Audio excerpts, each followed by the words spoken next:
Genesis 1 through 3, of course, are the foundational chapters of the whole Pentateuch, the whole Old Testament, indeed the whole Bible. And Genesis 1 through 3 is telling us an awful lot about God, about who we are, and about our world.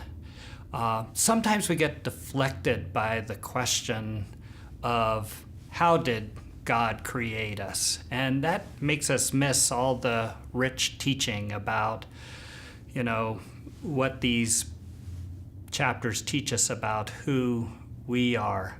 And the main thing, especially as you study these chapters in the light of other ancient Near Eastern creation accounts, is just the incredible dignity with which human beings are treated. The fact that we're created in the image of God, that we reflect who God is.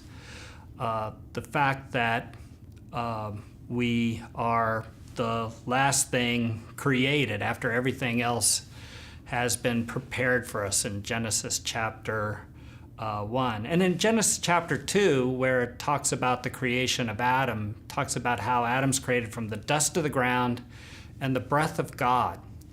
And compared to, say, the Enuma Elish in the Babylonian creation account, where human beings are created from the dust or clay of the ground and the spit and blood of a demon god.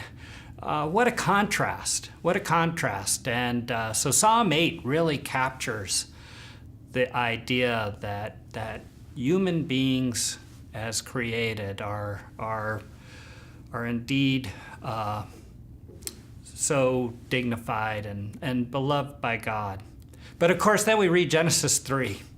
And Genesis 3 tells us why, though we're created in the image of God and we're created with dignity, why there's so much evil in the world, why there's so much selfishness, so much conflict and hostility. It's not because of the way God created us, which is the way the Babylonians would have described it, but rather because of the fact that we rebelled against God.